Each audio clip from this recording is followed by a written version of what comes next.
slow cook butternut squash in the Ninja Speedi. That's what we're doing today. This is a pretty easy recipe. It's one of them ones you just kind of throw a bunch of stuff in the pot and walk away for a bunch of hours. Let's go ahead and get this thing started. In your Ninja Speedi pot, add 2 tablespoons of butter.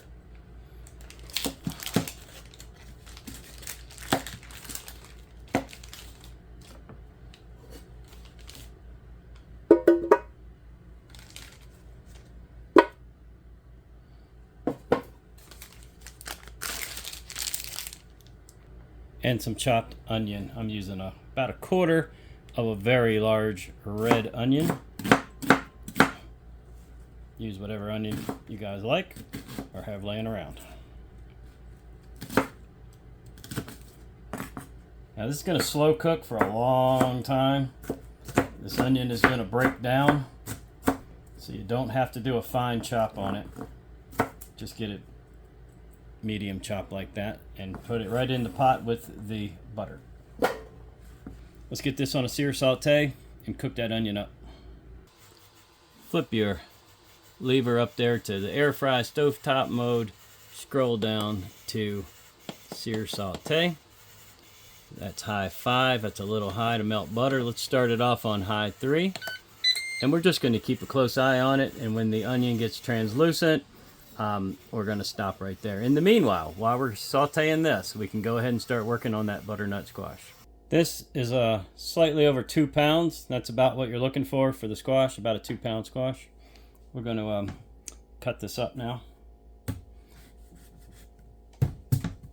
Just going to trim the ends, split it in half.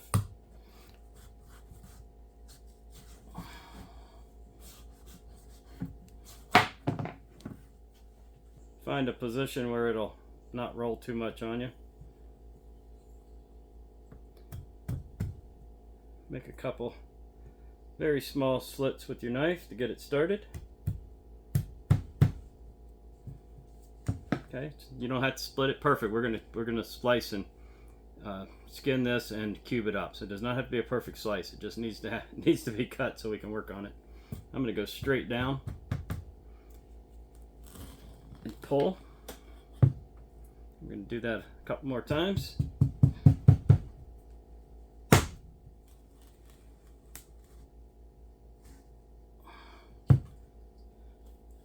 And it's almost open.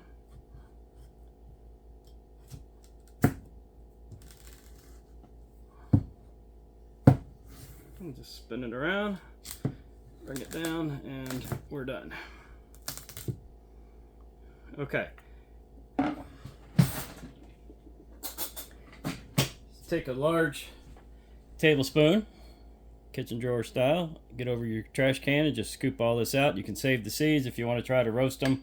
I'm not going to do that today. We're just going to clean this up and then go ahead and get the peel off.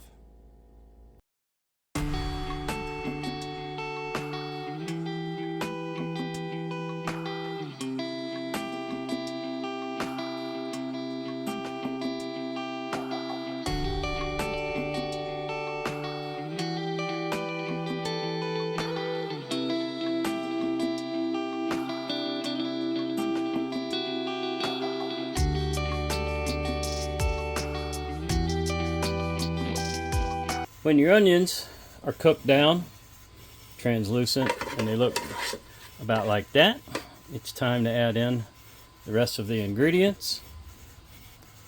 2 cups of water, 4 bouillon cubes, or if you got this, use this. This is going to add such a tremendous flavor. I'm not sure if you guys ever used better than bouillon before. But wow, it is quite the difference than a regular old salty bouillon cube.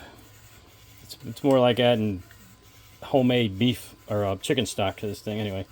So we're going to put 4 of these in. I'm guesstimating.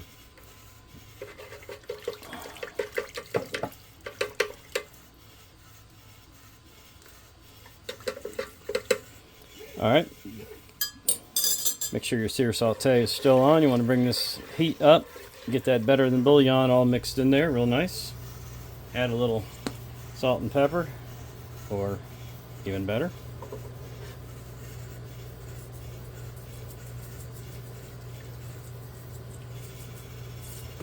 You can always season after the fact too.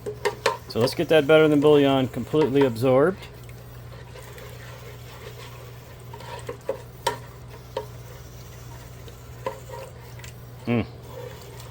Well, you could just pour that in a glass and drink it right now, huh? And of course, we're now going to add in all that butternut squash.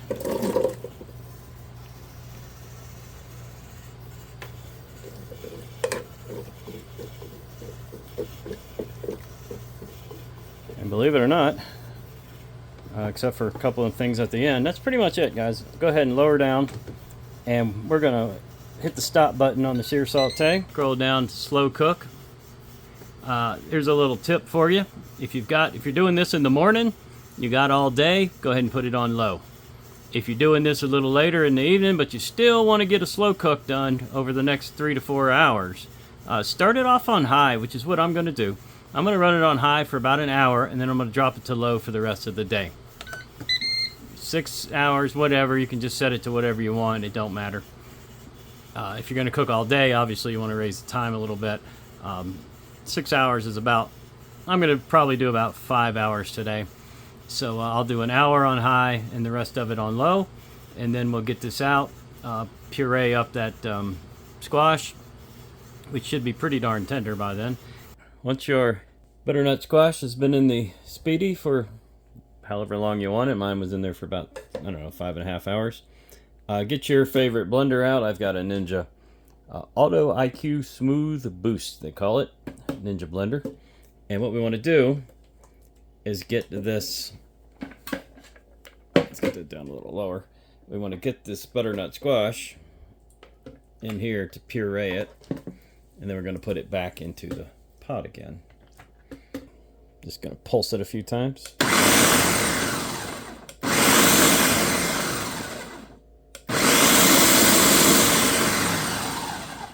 That'll do it. We got a little more in the pot to get out as well. Okay, and when you get done with that, it should look like this, like a pureed butternut squash, basically, because that's what it is. And we're gonna go get this back under some heat in the Speedi and add a little cream cheese to it and finish it off.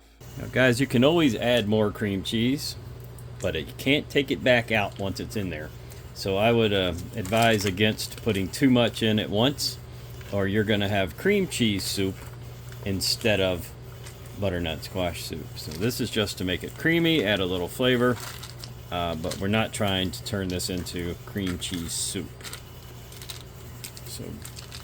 So just be careful how much you add in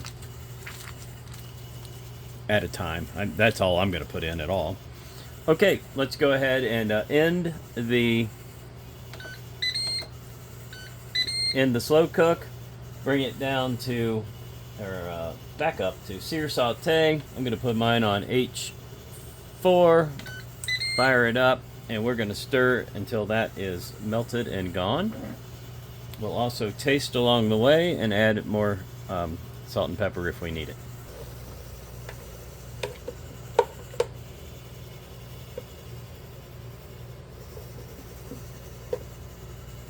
Fresh from the Ninja Speedi, homemade slow-cooked butternut squash soup.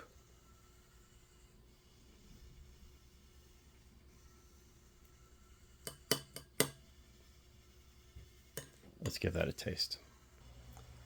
Let's give this a taste, guys.